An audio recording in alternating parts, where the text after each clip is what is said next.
We were going to have a panel of all priests today for this topic, but they all got drunk last night and went home with Catholic girls, so our boys. Catholic boys, yeah, sorry, I got that wrong. Okay, so welcome to the panel on controlling reproduction, our abortion rights panel.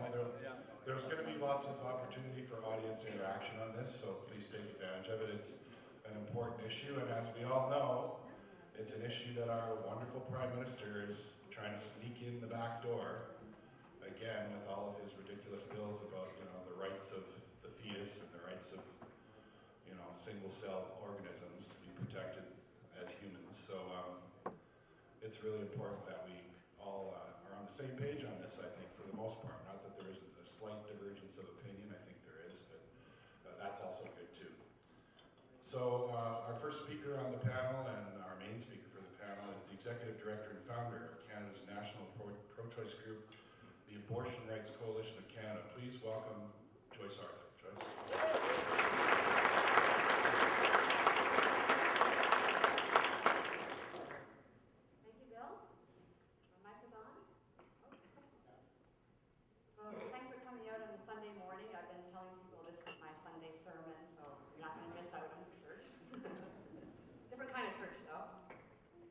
So when I began preparing this presentation, I realized that I had a huge topic to cover in a short period of time, because we have to go all the way back to prehistory to ferret out why organized religions have always tried to exert control over women and sexuality. We need to ask questions like, I didn't test this out. Oh, there we go. Why and how did patriarchy start? And what's the relationship between patriarchy and religion? Why does organized religion try to limit sexual expression? Why are most religions sex negative? And why are women the main targets of sexual disapproval and prohibition? And why does female sexuality in particular threaten the religious patriarchy? Despite the many major advances for women's rights and freedoms over the last 50 years especially, religious fundamentalists have opposed all of them, and today the right-wing backlash seems even stronger than it was a few decades ago. And abortion and birth control are the main focus of this backlash. Why? Well, we may not get to the bottom of this in the next hour and a half, but I do want to share some ideas with you. And first, I want to clarify that I'm not an academic or an expert on the subject. So I'm not up really on all the latest theories and archaeological discoveries, but I've been thinking about these issues for a long, long time, over 20 years, and linking together various ideas. And coming to my own conclusions to some extent. Some of the ideas are borrowed, though, and I can't remember who they come from. But anyway, if you disagree with anything I say, I'm looking forward to the Q&A.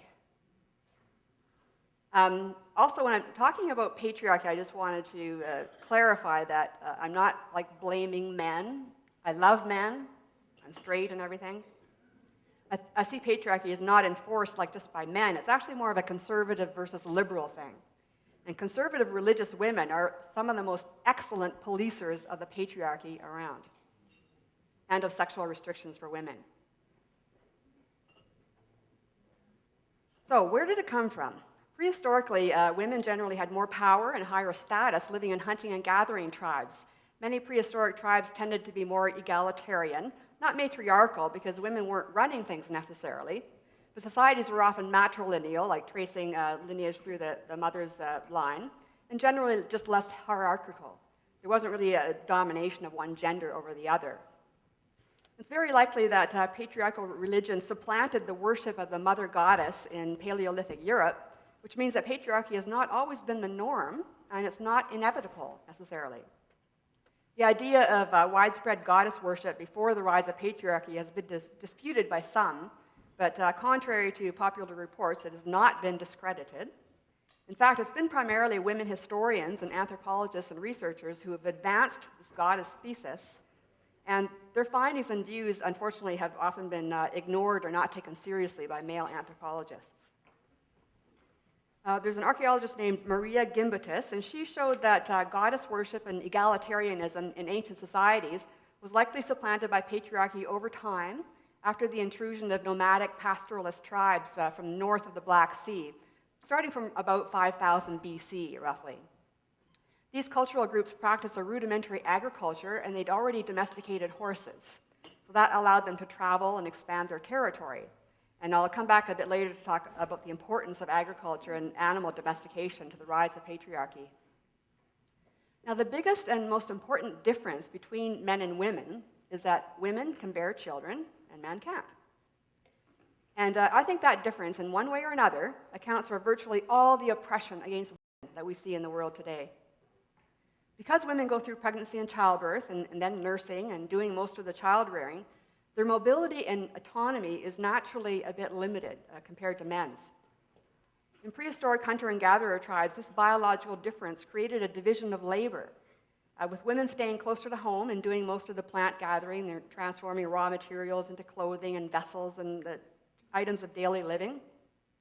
But this division of labor, based on women's reproductive functions, provided a basis for men to take control later under patriarchy. Because women need to look after their children, and their loyalty is to their children, so they're less inclined and less able to resist any limitations that might be imposed on them. They'll actually tend to go with the flow and accept some restrictions in exchange for economic security and resources for themselves and their children. According to historian Gerda Lerner, she wrote the book The Creation of Patriarchy, it's kind of a classic, that is actually how slavery takes hold and flourishes. She says, in fact, that women were like the first slaves and served as a model for how the institution of slavery developed historically. Lerner says that the system of patriarchy can function only with the cooperation of women, and that it was, she says, this is a quote, "It was a rational choice for women under conditions of public powerlessness and economic dependency to choose strong protectors for themselves and their children." So I think that may well be true. It makes a lot of sense, but I think a couple of other very important factors were at play as well, which I'll talk more about shortly. One is the role of religion in enforcing patriarchy, and the other is the male need to guarantee paternity of their children.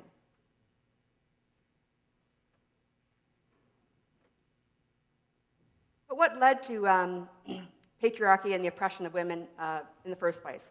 The introduction of agriculture fostered many changes in society. Higher populations were living in permanent communities with greater resources, and this required many new rules to manage a more complex society. The concepts of private property and inheritance originated when a community produced more than it needed for its own survival.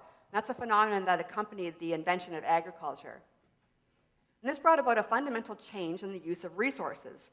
Instead of the communal sharing that was typical of hunter-gatherer tribes, individuals competed for resources, with land ownership becoming the primary mark of wealth and power. Now, once you settle down in one place and you start feeling territorial, and once you start building up resources, your population starts to increase. So what happens next? Well, you need to defend your holdings, and you want to expand them. Horses allowed people to travel farther afield where they encountered other cultures, so war became necessary as well, or desirable or whatever. And to wage war, you need soldiers. And right up to modern times, leaders and governments have always wanted women to have plenty of children to provide more cannon fodder for war, basically. And restricting access to contraception and abortion is a tool that repressive states have always used to force women to have as many children as possible. This helps explain why almost all anti-abortionists are also against birth control, because their goal is not to reduce abortion or unintended pregnancies, it's to maximize the number of children born.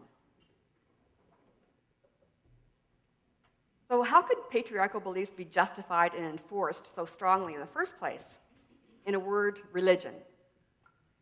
Women's confinement to the role of faithful wife and mother was God-ordained by default, because religion permeated early societies. It dictated everything about people's lives. Divine laws and religious myth-making fulfilled patriarchal needs by providing an unimpeachable moral mandate for beliefs about women's proper role. Sort of like that bumper sticker you see in the US, God said it, that settles it. So using divine law to enforce women's lower status gives those beliefs considerable strength and endurance. The church and state generally team up to oppress women, because the power of religion doesn't work as well in isolation. It depends on the support from the state. For example, when the state restricts abortion and contraception, it's almost always a case of the state doing the church's bidding.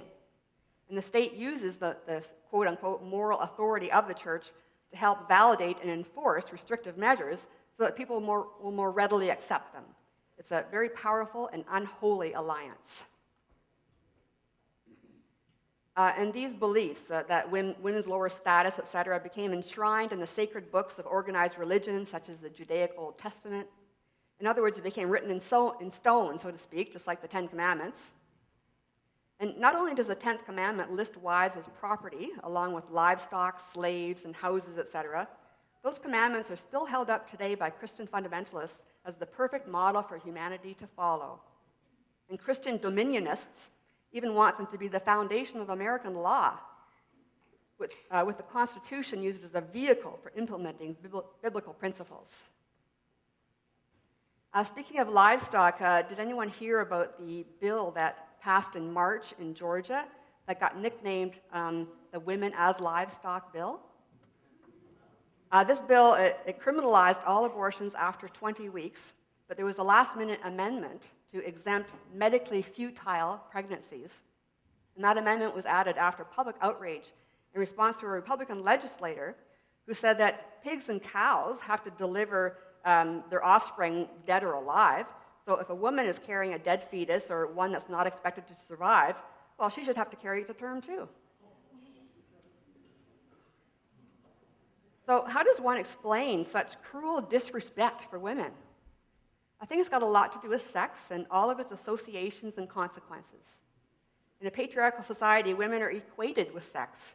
And we certainly still see that today. Women are associated with sex much more so than men, such as in advertising, the media, films and TV. And everything to do with sex, like intercourse, bodily fluids, pregnancy, childbirth, well, it's kind of, distasteful and messy. So it tends to be kept hidden behind closed doors. And on a deeper level, I think it's because it reminds people of their physical body functions and how close they are to animals, and that they're going to die someday. This is why religion considers men to be superior, because they're the closest to God. They're made in God's image. So they're partly divine almost, and women are inferior because they're a bit too close to nature. Jack Holland wrote a great book called Misogyny about the history and breadth of woman hatred around the world. And it's a great book if you ever have a chance to read it. Holland thought the main underlying reason for misogyny was that women give birth, and once you're born, you must die. Death is the inevitable result of being alive. So in other words, but none of us have a choice in being born, and since we're all born of women, it's women's fault. Women are the harbingers of death. Further, women's physical nature, their childbearing, their sexual allure, remind men that they are physical beings too, subject to temptations of the flesh, and they're destined to live and die like animals. And since this is women's fault, because they have a baser nature than men, it's necessary to punish and control women. This might help explain why the church and the patriarchy seem to resent women's power to give life rather than revere it. Because it's odd when you think about it. Reproduction is absolutely integral to our survival, and it seems like a miracle how it happens. The power and strength of women to bring forth life through pregnancy and childbirth should be sacred from a religious viewpoint. But instead, the church uses that ability against women, restricting them to a childbearing role, keeping them subordinate to men, taking away their free will and autonomy, and punishing women who don't conform, while rewarding those that do conform. Women are divided into good and bad, and it's no coincidence that the dividing line is sexual. Bad women are whores, and good women are Madonnas, which means they must be virgins while unmarried, and mothers while married, and nothing in between. Unless they can achieve the church's preferred standard of being both a virgin and a mother.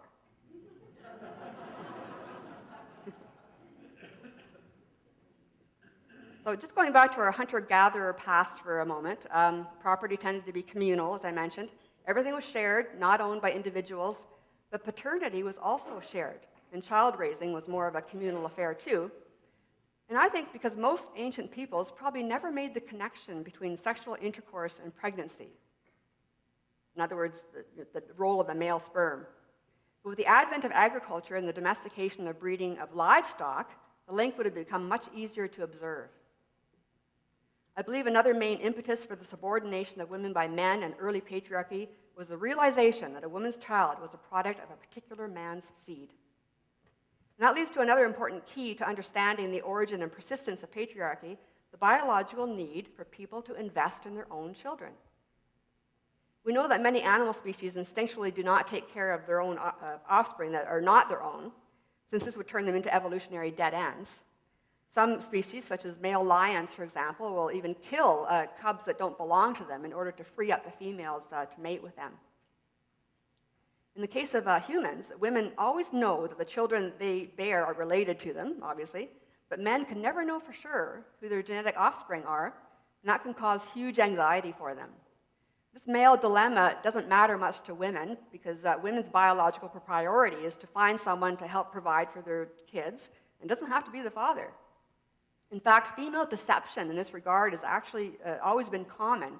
Overall, about 9% of children are raised by men who only think they are the fathers. In patriarchy, there's a very strong need for men to control patriarchy since they don't want to invest all their hard-earned resources into raising children that are not their own or leave their inheritance to them.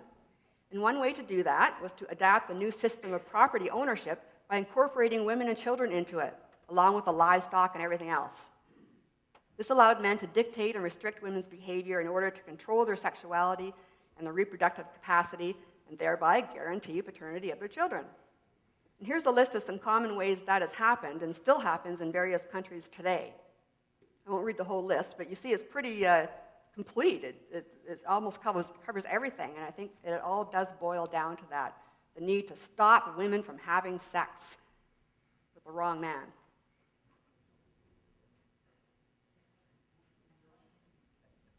Now, I want to add to this list one item, and that is rape. Rape has long been considered a crime. It's only quite recently in history that it's become a crime against women, however. For example, marital rape has not been a crime for long in Western countries because it was a wife's duty to submit to her husband and bear his children. Also, it was only in 1993 that the United Nations finally added rape to the list of crimes against humanity during war. According to patriarchy and the male paternity theory, rape is really a crime against men, not women. It's used as a way to dishonor and humiliate the enemy because by raping women that belong to other men, rapists have violated the right to paternity of those other men. Rape in general, whether during war or not, is also a way for men to exert power and control over women, but also an opportunity for the rapist to father a child and thereby establish his right to paternity by outcompeting other men. According to patriarchy, a woman's consent to sex or pregnancy is irrelevant because the overriding concern is that men need to reproduce and ensure it's their children being produced. That's why it's acceptable, for example, to rape your enemy's women or even rape your own wife, but it's never okay for the enemy to rape your wife. And that's why rape became a crime. And you can still see it in some parts of the world today. Rape victims may be treated with contempt and disgrace. They're charged with adultery, they're abandoned, or they're murdered by their own families, or they're forced to marry their rapist. And that's further proof that women's consent or lack of it is irrelevant. Under patriarchy, rape cannot be a crime against women because they are chattel. Instead, rape's a crime against family honor, male ownership, and the male assurance of paternity. And as an example from today, anti-abortion laws, they're all patriarchal because they have more to do with promoting rightful paternity than with protecting the woman or fetuses in general. Most anti-abortionists allow exceptions for rape and incest.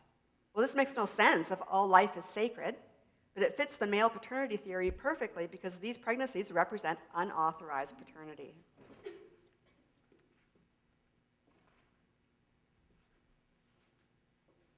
So I'm calling it Eve and Adam instead of Adam and Eve because I think arguably Eve is the more important and more interesting character in this story.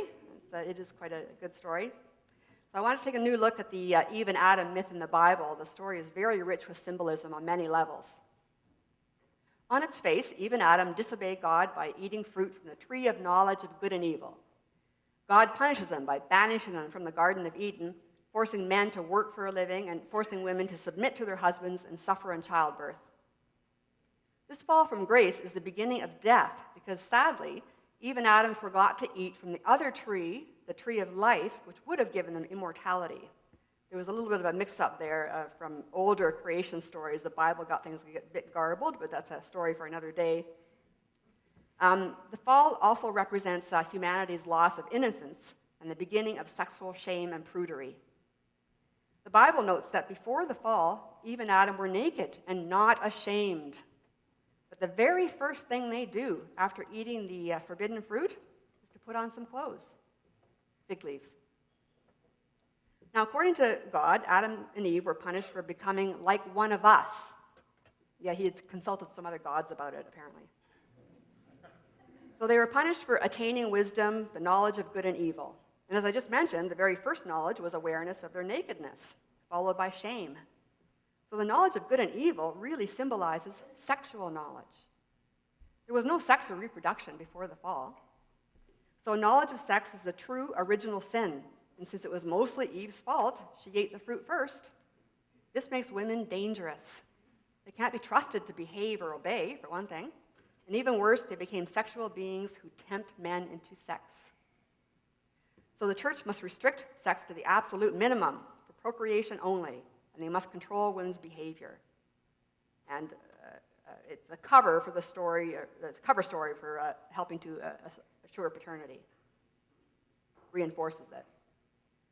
Now Paul, he's the writer of many of the New Testament letters in the Bible.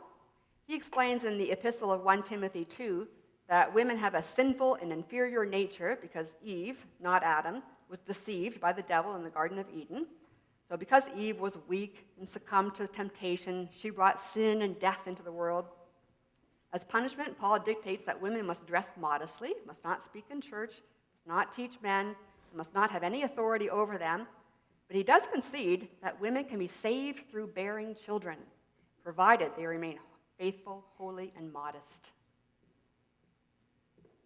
In the first century, the early church father Tertullian, he wrote, "Each of you, woman, is an Eve. You are the gate of hell. You are the temptress of the forbidden tree.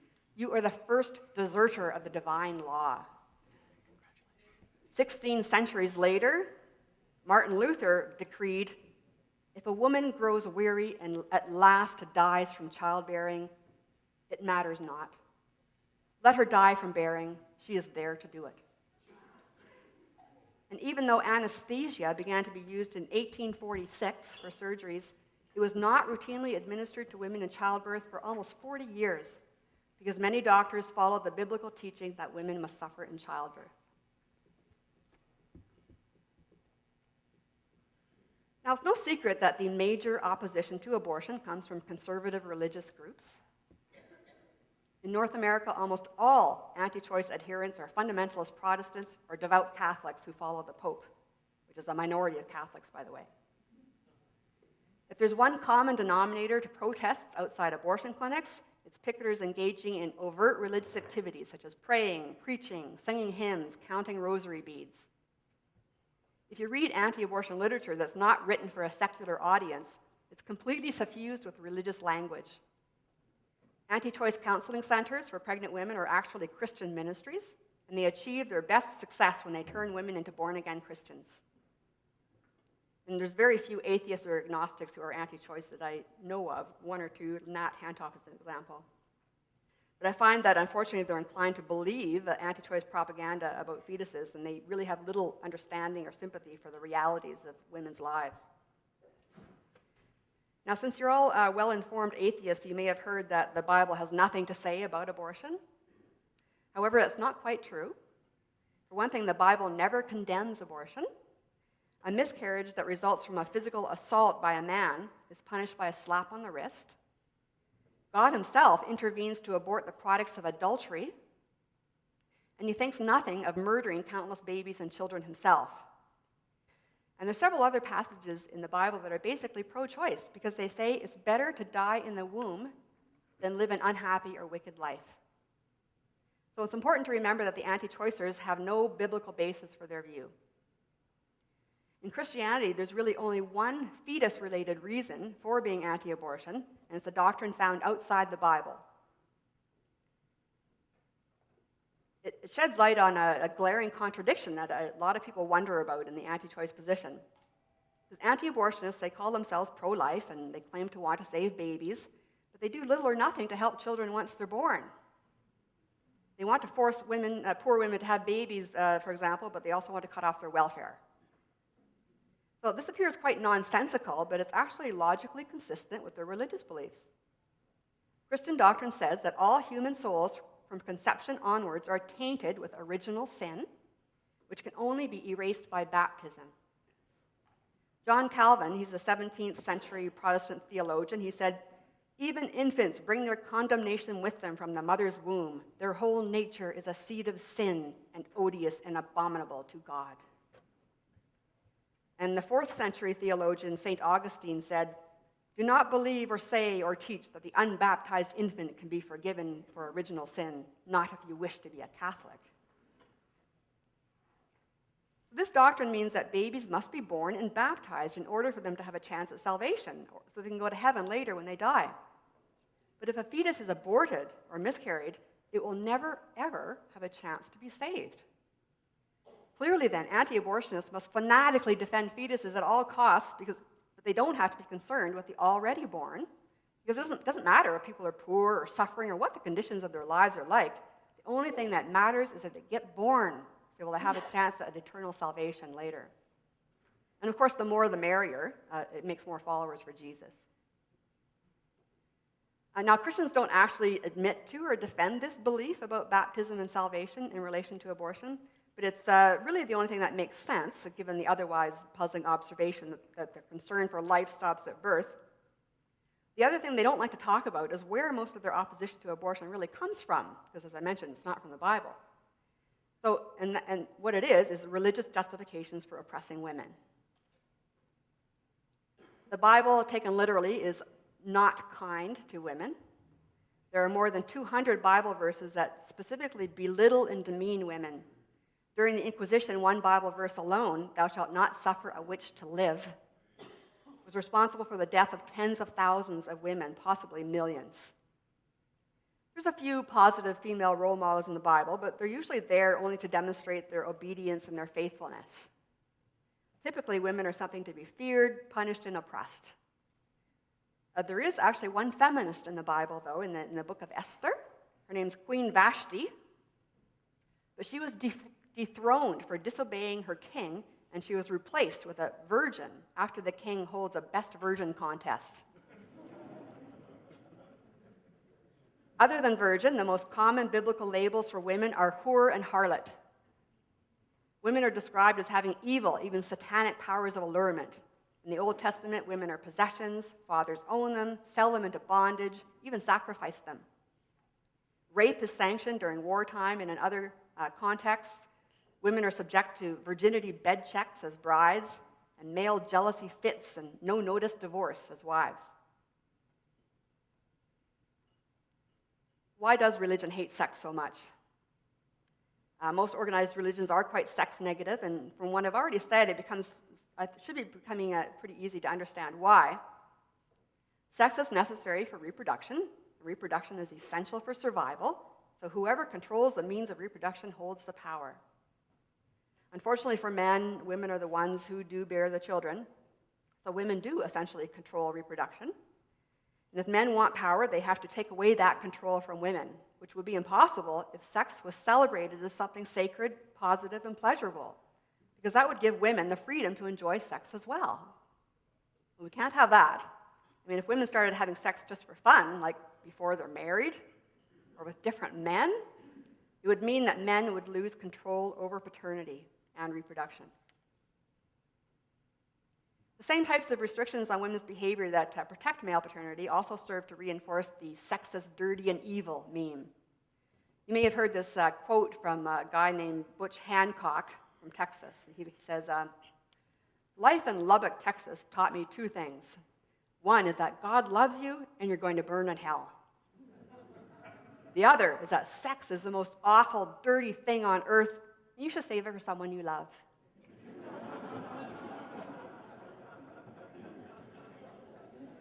That kind of encapsulates the paradoxical attitude of Christianity towards sex. They teach young people to fear it and stay away from it at all costs. Yet the instant that wedding ring goes on, some kind of magical transformation occurs to make sex wonderful and wholesome. The Christian right in the U.S. has been quite successful at promoting abstinence-only based sex ed programs. But if you look at their content and how they're delivered, they're full of misinformation about how scary and dangerous sex is. You're going to get a disease and die if you have casual sex. Condoms don't protect you. But these scare tactics are primarily aimed at teenage girls, not too worried about the boys. And they rely on gender stereotypes, like telling girls that casual sex will hurt them because females form emotional attachments during sex.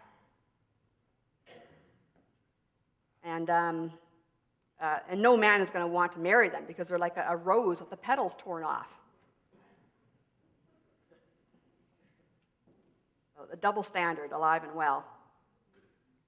So these traditional patriarchal systems that control women's sexuality and reproduction, they're still widely protected today all over the world by most religions, as well as laws, policies, customs, cultures, and even by most individual men and women. It's only in the last 50 years or so that women, at least in the Western world, have really achieved the means to control their own fertility with legal and accessible contraception and abortion. Although women have always taken the initiative to control their reproduction to some extent, it's largely been clandestine and often ineffective and had often tragic results. But today, for the first time in history, it's official and it's public that women no longer need to be slaves to their biology. Unfortunately, the very idea of allowing women to control their own fertility is a frightening development for a lot of people because it really gives women true power over paternity. They can decide on their own which man should father their child and which won't. They can decide when to have children or whether they want any at all. They can have sex for pleasure as often as they want with whoever they want without fear of pregnancy. And if they do get pregnant and don't want to be, they can decide to have an abortion. Men have lost control over women because they've lost control over paternity. And that's why we see such a right-wing backlash today against premarital sex by women, contraception, and especially abortion. The patriarchy wants women to be afraid of pregnancy because that does inhibit women's sexuality. But the problem is that access to abortion and birth control separates sex from procreation and frees women to be sexual. So abortion is the flashpoint in this war because the patriarchal right wing can't tolerate women having the power to terminate men's babies, the ones put there by a man's seed, sort of like a placeholder for the man's power and control. So a woman deciding to have an abortion is like the ultimate insult to male authority in a sense. And even though abortion has been legal in Canada since 1969 and completely legal since 1988, we keep seeing constant attempts to turn back the clock and recriminalize abortion.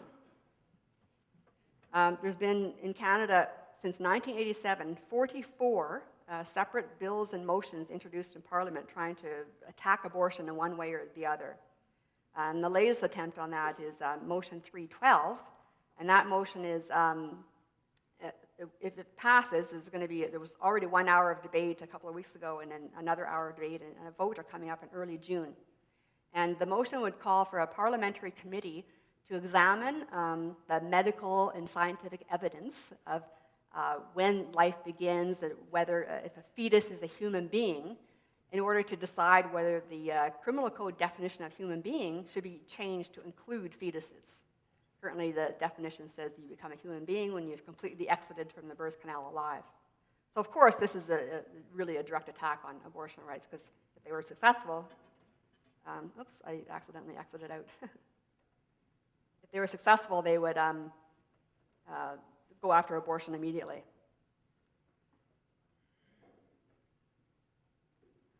See if I can get it back here. Can you, the second last slide, I think.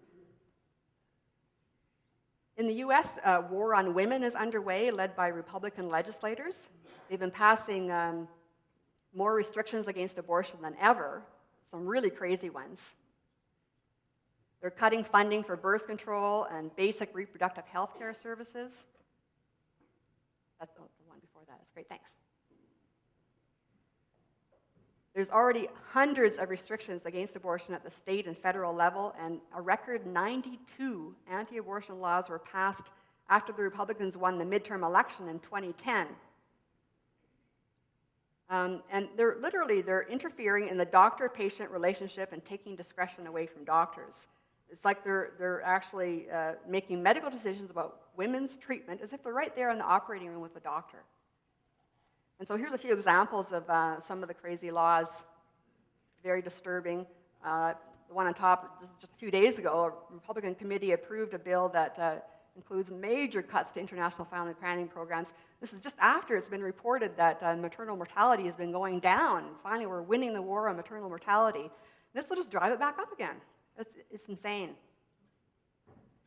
You may have heard there was a big brouhaha in February in Virginia. They were trying to pass a law that would make it mandatory for women to undergo transvaginal ultrasounds. And it's been passed, and the activists were calling it, well, that's like state-mandated rape.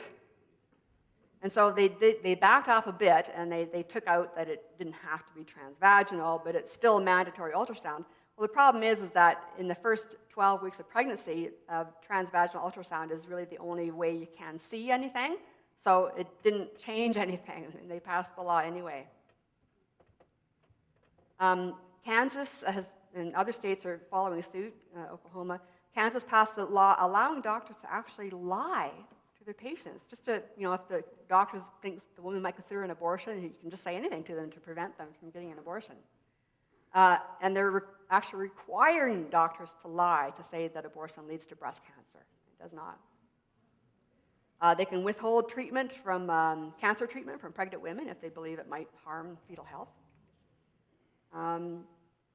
And in South Dakota, if you want an abortion, you have to go to counseling to an anti-abortion Christian ministry first.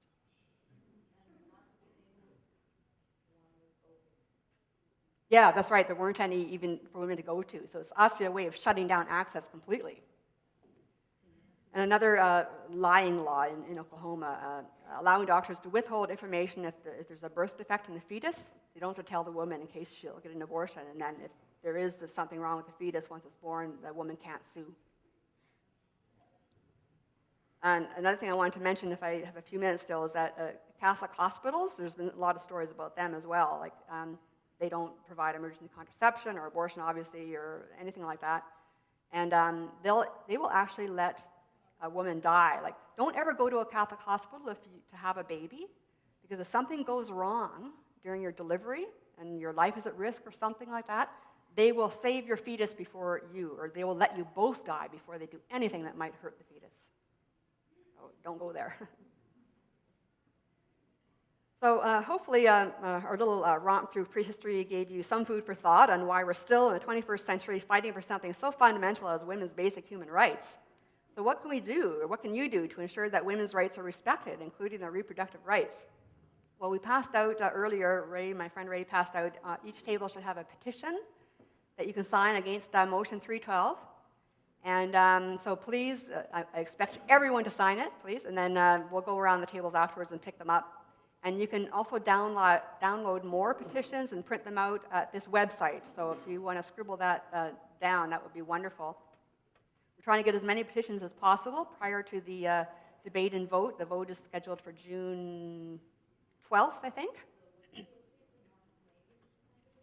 Oh yes, Canadians only, sorry. Canadian voters only. So the U.S., if you're an American, it's not valid. So not everyone has to sign. And if you can, I'd love it if you would consider joining our group, the Abortion Rights Coalition of Canada. We're a political group. We don't have charitable tax status. We can't offer you a receipt, so that makes our fundraising more difficult. But we do really work hard to protect women's rights to abortion, so we hope you'll support us. And we just really need to reduce the shame and stigma around abortion too, so that women don't feel isolated or silenced. So I always encourage people to speak out, like if you've had an abortion yourself. I've had one, it's nothing to be ashamed of. 31% of Canadian women will have at least one abortion by age 45.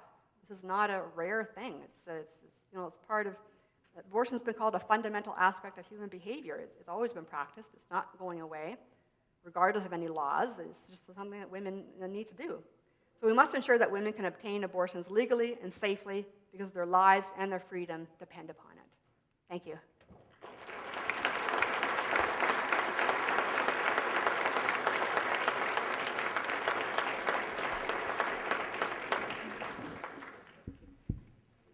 Well, it's like 9:30 in the morning and I'm full of rage. It's good. Did you turn my mic off? All right.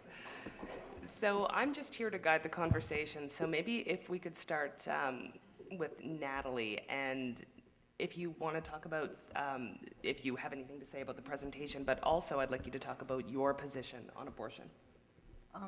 Okay. So when Bill and Lauren originally invited me to sit on this panel, I was a little bit weirded out and felt a little bit uncomfortable in that of all the various feminist issues on which I'm rather passionate and active, this is sort of one that directly affects me the least. So it was a little bit of a strange thing for me. For those who haven't already picked up on this, like, you know, I know all there is to know about the crying game. So, and if we were to take at face value Joyce's assertion that the primary distinction between men and women is the capacity to give birth, I'm probably not much of a woman at all. But nonetheless, I do certainly have some very strong feelings about this issue. And in order to describe how I've come to view it as something that I can connect with directly and feel directly invested in, I could sort of talk a bit about the process of arriving at my present position.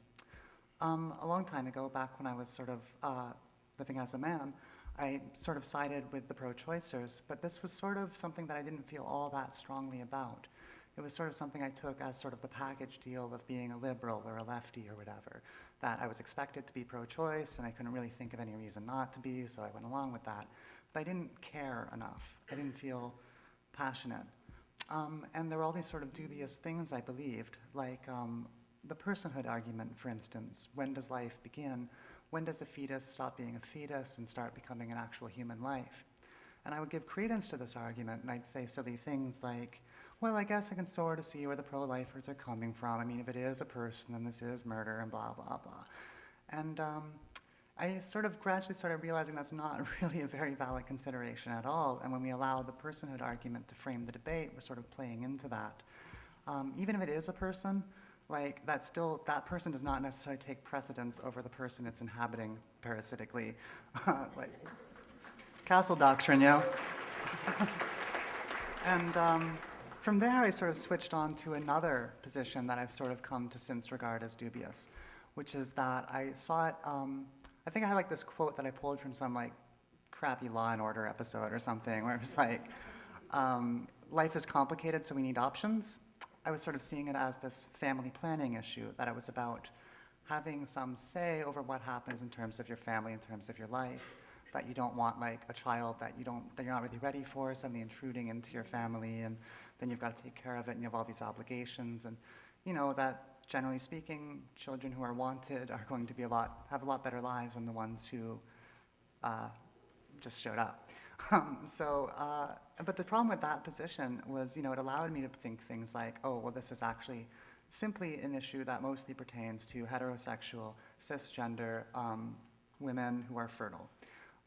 And I've since come to realize that that isn't really the strongest issue either. That certainly matters. It absolutely matters. But it goes beyond that. I've come to regard it as principally being an issue of bodily autonomy. And that's what I've come to connect with it directly and feel that is the most important element of the issue. And it's something that affects all of us. I think one of the reasons that religion ends up being one of the primary tools used to justify patriarchal abortion, pro-life stuff is on the idea that it's very, very hard to try to impede an individual's bodily autonomy under secular ethical justifications, because they're your body, right? But if it's actually God's body and it belongs to him and his will is what takes precedence, then we can start saying, oh, you're not really allowed to, you know, it's not really your call what happens to your body. God created you, and so, you know, if he wants you to bear children to, you know, boost the population of Jesus' army, that's what you're supposed to do. And, you know, we can observe this all the time in, like, the quiverful movement, Christian patriarchy, that these are the sort of mentalities you'll see. And I think that one thing that really made this click for me and really started making me feel like this wasn't someone else's problem somewhere, that it was a problem that pertains to me and pertains to everyone in this room, regardless of your fertility, regardless of your gender, regardless of your sex, regardless of your sexual orientation, is that question of bodily autonomy. And the thing was, the way that those laws that are currently cropping up in the US, this wave of laws, I noticed a lot of eerie parallels with some things that I've dealt with. For instance, they had these sort of laws suggesting these waiting periods that you have to go through, and laws regarding having to go through counseling or something, laws regarding transvaginal ultrasounds, these sort of emotional manipulation tactics that we're going to try to make you as empathic as possible to this fetus so that we can sort of be sure you're making the right choice. And this mentality of sort of being sure that you're sure, that you have to jump through these certain hoops before that we'll accept that your decision is really your decision, that's something that I saw paralleling perfectly the sort of strategies surrounding the gatekeeping institutions blocking gender transition, and something that I've dealt with. And I realize that this is a mentality that pertains to bodily autonomy and to choice in general. If you support choice, you cannot simply support the choices that you would make in that situation. Supporting choice means that you need to support the kinds of choices that others might make that would differ from your own. And having these sort of expectations in place that, well, or, you know, if you sort of think, since I wouldn't make this choice given that situation, therefore I'm going to assume that whoever is making this other choice must have not thought it through properly, or isn't being empathic enough, or they've been duped by something. Those sort of assumptions, I think, play into that. And also that it does involve, you know, as I was saying, this sort of issue of bodily autonomy. And sort of imagining what, like, to be subjected to an unwanted pregnancy is a big part of it. That, you know, you're sitting there and you're going through these sort of endocrine processes and watching your body change and perform these things happening to it, and some of them possibly permanent. And they're not what you wanted, they're not what you chose. It's in service of a cultural trend, in service of a state law, in service of your husband, in service of, you know, expectations. And during that process, like, your body you cease to have like a sense of ownership over it, that it's really yours. And it, you know, it's going through these things, these changes that are robbing it from you, and it's all for somebody else. And you watch your body go further and further from your own desires and your own wishes, all towards someone else's expectations. And that is something I dealt with, certainly during my first adolescence. And it's sort of, I don't really see why we have to cut ourselves off from understanding what that means, that it is possible to find ways to understand that and realize how horrific that is. Being subjected to your body moving away from your own wishes, that's a form of torture. And so I feel like that bodily autonomy, the capacity to make your own choices about your own physiology, about what happens to your body, is a very, very fundamental human right. That in terms of, there's various lines we can debate over whether the state should have permission to cross, but the one line I believe should be absolute is, you know, this line, the semi-permeable skin one, that the state does not go past that position. And you know, if we allow these sort of cultural trends to continue, where there's this precedent set that bodily autonomy can be stripped on the grounds of ethics or religious motivation, or, you know, the moral integrity of America or whatever, if we allow that to continue, allow that precedent to be set, those laws aren't going to stop there. That mentality is not going to stop at just cisgender heterosexual fertile women of reproductive age. It's going to affect anyone with any kind of like physiological vulnerability whatsoever, including people with disabilities, including the elderly, who we all in this room will eventually be. And so it really needs to be protected on that really fundamental human rights level. And we need to care, we need to be passionate. This is not something that we can allow to only be cared about and only be fought for passionately by the women directly impacted. It's something that absolutely every single one of us needs to care passionately about and fight passionately about, because it will ultimately affect every single one of us if we don't stop it.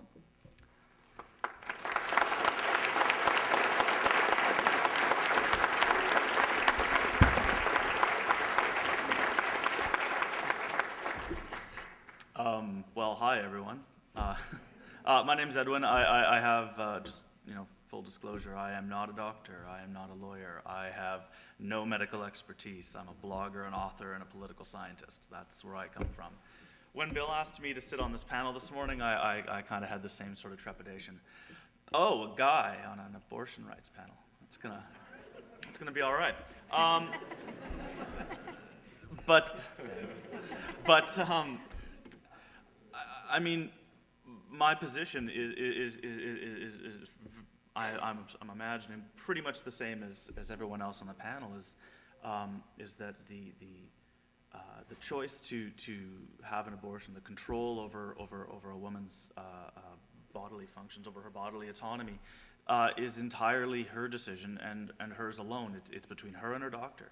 The idea that a state or that men in positions of authority should have the right to tell women, sure, in most areas of jurisprudence, we'll say that you're equal to men, except for this one little area that we're going to go ahead and infringe on. To me, the idea that, as Natalie was saying, you know, the personhood debate, this, is it a human life, is it sacred, is it murder, to me is a red herring. It actually has nothing to do with the actual debate. The debate is, do we as a society believe that women have exactly the same levels of bodily autonomy as men do?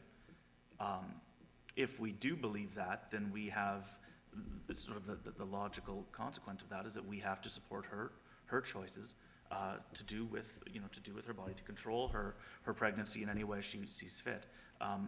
If we feel that, well, no, we should have a say or we should regulate in some way, what we're effectively saying is no, we believe that women are less autonomous and less of less persons, or they're inferior persons in the eyes of the law.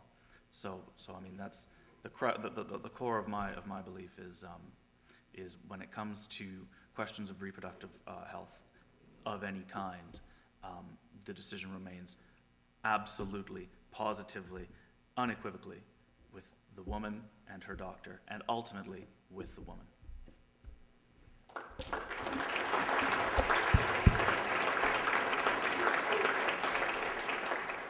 This panel is intense. And we have a few minutes left, so why don't we take some questions? Does anyone have questions? Approach the microphone. Don't come all up at once. There's people coming. It's a person. Yay! Or we could debate that, actually, maybe. Christians might. I'm certain that you're all aware there was a recent rally on Parliament Hill, the annual anti-abortion rally. Now, there's always an argument about how many people actually showed up.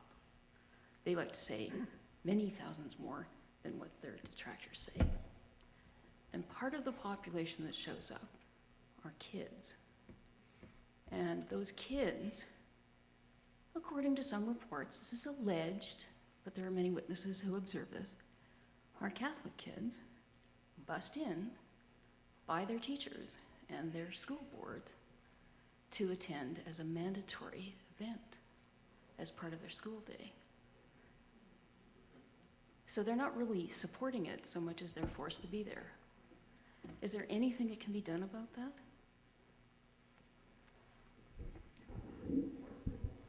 What we really need to do is defund the Catholic schools in Ontario, for starters.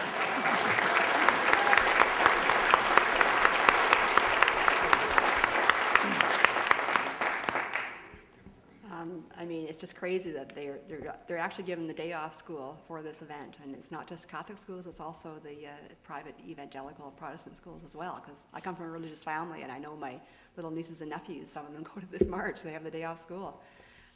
It's insane. So yeah, it's the numbers I think are inflated, and the level of support of these young people is highly questionable. It's really just a day off school for them. And if you look at the pictures of the march, everyone's all happy. It's like a parade, and it's a party, right? And meanwhile, abortion is murder. Like the attitude seems like there's a bit of a disconnect there. And I mean, I look at it as a lot of these young women, especially, they're naive young people, a lot of them, and they haven't experienced life.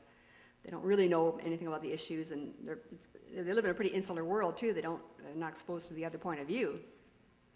And it reminds me too of a lot of times, in the States especially, I don't know if it's happened here in Canada, but Catholic schools will bring classes of school kids to protest outside in front of abortion clinics. And, but the clinics sort of think of that as, I mean, obviously it's not a nice thing, but they know that it's like it's free advertising for the clinic because they know that a lot of those girls will come back for an abortion someday. We can also always organize counter-protests and make them even bigger. I think just to toss in, the thing that I think that sort of cracks me up about that is on the one hand, on the one side, the fetus is sacred. We must protect it at all costs. That's more important than women. If a woman dies, as long as the fetus survives, so fetuses are sacrosanct. Children, on the other hand, we can use as political tools in any way we feel because, you know, they're effective. It's shock value. It works really well. So it's the sort of the divide on that. On the one hand, yes, they're sacred. On the other hand, let's use them as tools to further our own agendas. But they're born already. Oh, yeah. They might be girls too, and so they don't count. Right. Sorry. Yes, I forgot about that. I really enjoyed the preamble, the prehistory of patriarchy, and its my pronunciation is horrible, and our development of its understanding and the way it's taken root. One of my big points of curiosity is in that transitional stage when our ancestors were taking part in animal breeding, and that realization came in that, you know, sperm does have a cause and effect relationship with what's going on. Is there any evidence to show that there were some societies that women actually realized that, yes, then, you know, perhaps we should be not giving the power, but we should be then taking it? Was there any response when that realization and knowledge came that this kind of gambit that we're playing, perhaps we should be grabbing back? I mean, it's hard to have any evidence of that kind of thing because it's, you know, before recorded history, so no, I guess not. We can only really speculate, but and it's also certainly possible that, you know, there are certain tribes throughout time, some individuals probably made the connection somehow, and probably was more likely women to make the connection. But I think, as I said in my talk, you know, women have these children that they have to take care of, and if children are your first priority in your family, you're not in a position to, you know, suddenly become some advocate for, you know, women's rights or whatever the case may be. So the whole childbearing capacity does, you know, left women kind of stuck in some ways, and you know, you're part of a tribe, you have your role, and you know, people don't rock the boat that much, I think, in those kinds of societies. You want to fit in and get along, and I think, as I may have mentioned, hunter-gatherer tribes that weren't necessarily unequal, you know, I think women probably had it pretty good many times, so maybe there wasn't that much to fight against, and it wasn't until later, when patriarchy came about, that things got worse for women. But at that point, I think maybe they were already too powerless. I don't know, but. Hi, I recently read an article by Andrew Coyne, a comment in the National Post, wondering if you guys saw that. And he points out that Motion 312 is sort of ridiculous, but I think it is important for us to understand fully what the legal situation is. So he highlighted the Morgentaler case and that the result was just removing the law so that we have none, but that the judges in that actually invited the legislature to create laws for later pregnancy and things like that. And it was news to me. So I was wondering if you could comment on exactly what the situation is in Canada, and just make sure that we're all fully informed when we're having discussions with other people, because I had some assumptions about that case that I think were untrue. Yeah, our abortion law in Canada was thrown out completely by our Supreme Court in 1988, saying that it violated women's right to bodily security and life and liberty, and maybe even conscience. And right after that, it was the Mulroney government tried to pass a new law against abortion, but it failed by a tie vote in the Senate. And because no one really supported the law that much, because it would have criminalized doctors for doing abortions that didn't fall within certain criteria. And so, yeah, sure, the judges, the anti-choice like to say this, well, the judges in the Supreme Court case encouraged Parliament to pass a new law. Well, I think that's kind of a misunderstanding, because the judges are always saying it's not our role to make a law, that's the role of Parliament if they want to. And it was also before the Charter was still very new. The Women's Equality Clause had just come into being in 1985. It wasn't really being used yet. And anyway, after that bill failed in 91, the government just washed their hands of it. We're not going to touch abortion again. So I think that debate is over. No government wants to introduce legislation again. There's no duty for Parliament to do so. And so the anti-choice really complain about there being no law on abortion. They say, oh, women are having abortions right up to the 9th month of pregnancy for any reason. And they repeat this all over the place. It's just crazy. It's just total bullshit because no treatment in medicine is governed by criminal law, and it shouldn't be. Doctors should not be in the operating room with, legislators should not be in the operating room with doctors. And in fact, abortion is regulated, just like any other medical procedure. There's a Canadian Medical Association policy on induced abortion that recommends abortion on request up to 20 weeks. And after that, doctors can do it at their discretion under exceptional circumstances. So it's quite rare, like I think after 20 weeks, 0.4% of abortions occur then. And this is like almost all in cases of lethal fetal abnormality where the fetus can't survive after birth. So it's just this complete myth that women are having casual abortions right up to the 9th month. That's just an insult against women as well as doctors.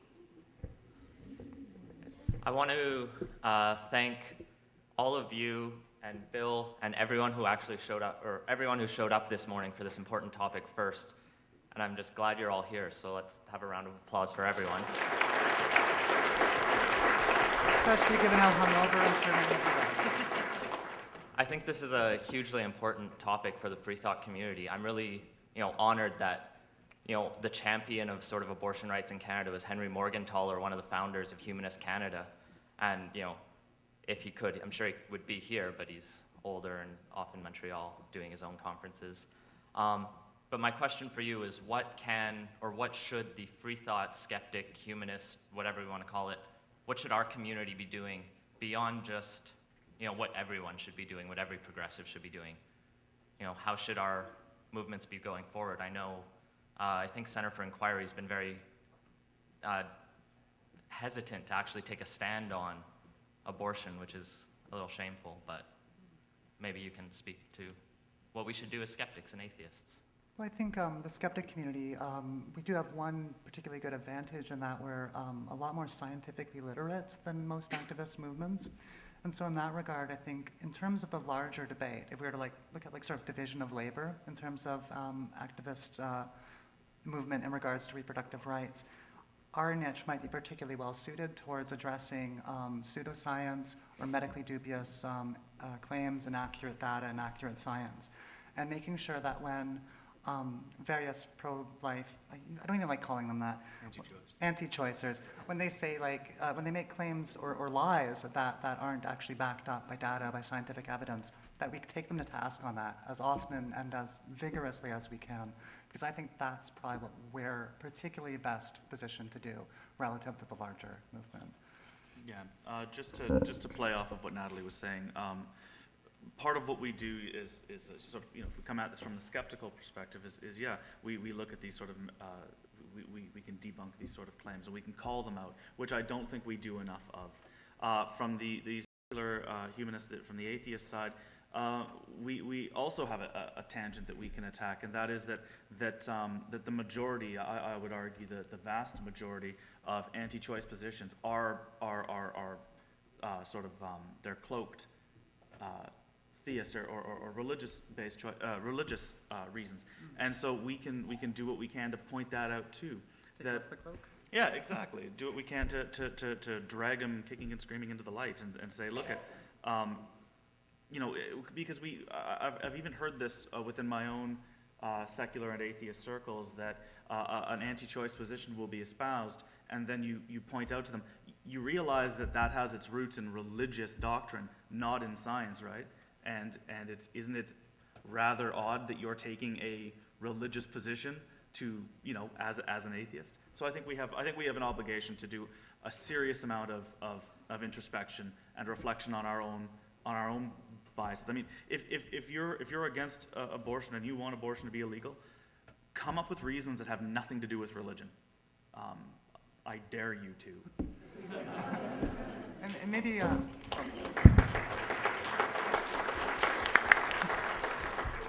and maybe one option too, as you're saying that a lot of the things that get said, and as Joyce was saying, that when speaking to a large or broad audience, the anti-choicers will sort of code it in ways that it ends up looking secular or looking like it's not a specifically religious position.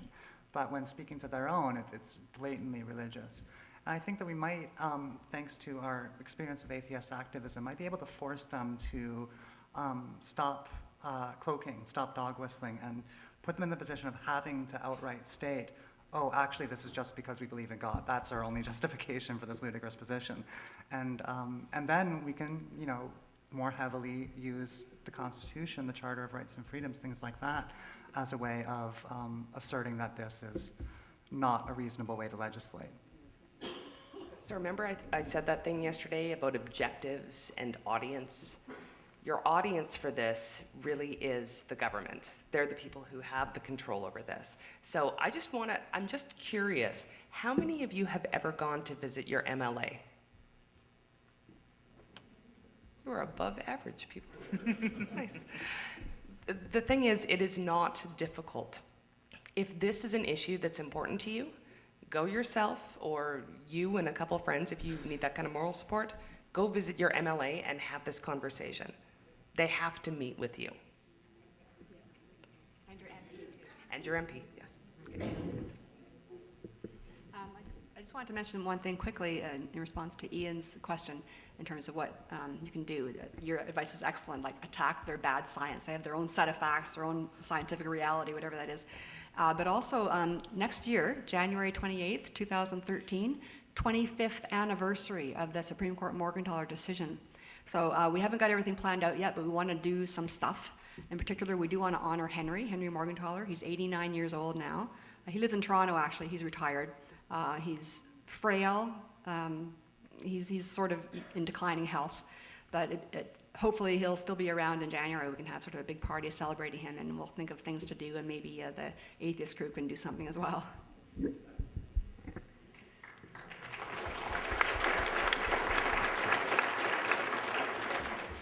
I just wanted to express my concern with the direction that our country is going in. We have a prime minister who's an evangelical. He's funding religious NGOs and appointing fundamentalists to tribunals. He's trying to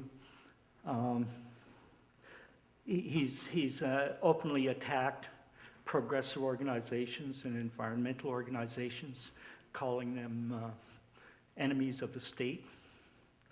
I think we're under a real threat by this government. I'm not sure how we battle it, but we have to be really aware of it.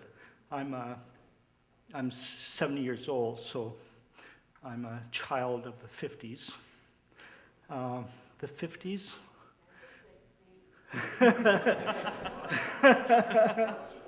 Okay, I won't forget the 60s either, but I just wanted to comment, that for instance, boys and girls in school were not allowed to play together in the 50s. Like there was a different playground in every school, so the girls and boys couldn't sort of talk or communicate. A lot of the classrooms were that way. From grade 5 to grade 13, I was never in a class where there were girls. And I keep hearing people suggesting that, separating them, maybe they'll do better academically. But what they're losing with socialization is just god-awful, if I can say that. No, Anyway, that offends my religious sensibilities. And McCarthyism, was 50s. I mean, Harper is sounding like McCarthy. with his attacks on progressive organizations. And I'm not sure what's going to happen with the funding of all these religious organizations and front organizations like Real Women. You know, and the 50s, birth control was illegal. I don't know about here, but in Ontario, sale of condom was illegal. You know, that's not very long ago. The, you know, and the ignorance of the relationship between men and women was just emphasized all the way through. Like I can remember in 1962, someone I worked with was very proud of himself because he'd smuggled in a copy of Playboy into Ontario. That was 1962. We have enough time for one last question. Oh, okay. Anyway, I just wanted to remind people about that and ask, well, how can we battle these this idiocy, you know? Well, actually, if I could address that, number one, if I could sort of put your mind at ease a little bit, there is hope. The government that we have right now is most definitely on the side of social conservatism and social regressiveness. But and yeah, there is the government is going out of its way to muzzle scientists and to make it so that the scientific process is now a political process as well. And there does seem to be pressure within the party to push sort of to return us to the glory days of the 1950s. However, the difference that what's going on now that didn't happen then is sort of the levels of grassroots organizations, the rates of scientific literacy. Groups like this, we have the ability now to, if the government wants to muzzle its scientists, then it's our job to stand up and raise our voices to counter that silence, right? We have the ability to counter those things. We agitate for pro-science candidates. We agitate for progressive candidates. And we make sure that our opposition to the government isn't sort of the stereotypical Canadian, sit back, be quiet, we get loud, and we make it known that the policies that they seek to put into the limelight, that they seek to pass, are repugnant to most Canadians.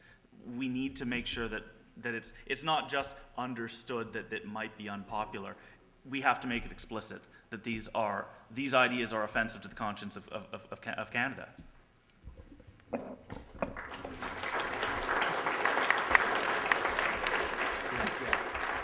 Just a quick thought that always comes to my mind every time the sort of good old days argument comes along is that probably the thing that I most dislike about being in a minority position is that I'll never get to enjoy a time machine.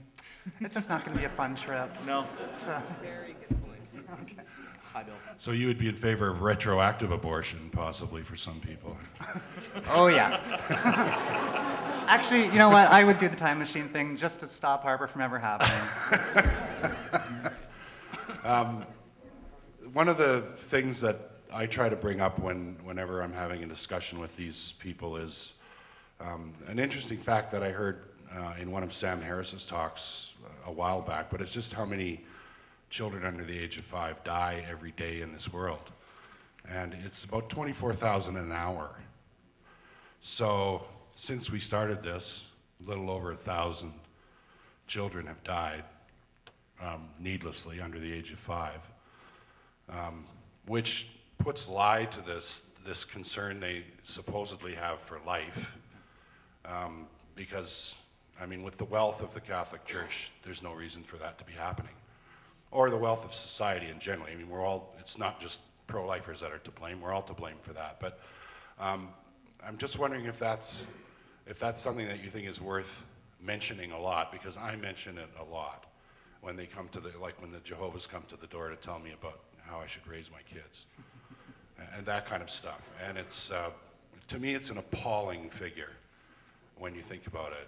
And where are they? Where are they when this is going on? How come we never hear a thing from the anti-choice movement about the fact that 24,000 children a day are dying that don't need to die? That's a good question, and in my talk, I sort of touched on like why they don't care, because they just want as many kids as possible to be born. And it's a horrible tragedy, and I think the death toll might even be higher than that, especially if you go up to 5, 10 years of age. And a lot of it is, women, especially in Africa, it's starting to come down in most other parts of the world, but women in Africa still have a very high rate of, childbearing.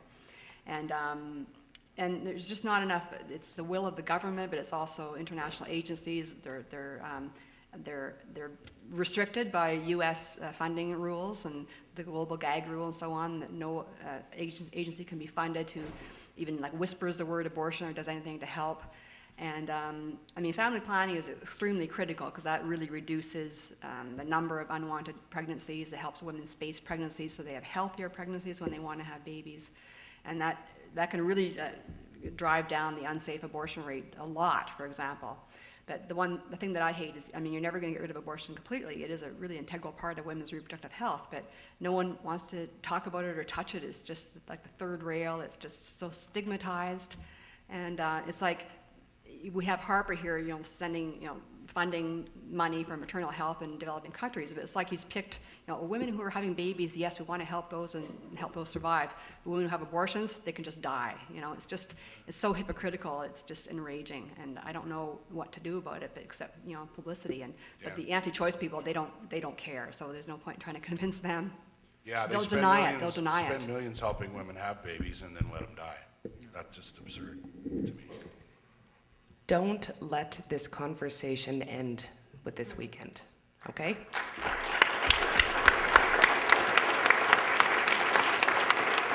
And I believe we are out of time. Sorry. Are we? Are we not?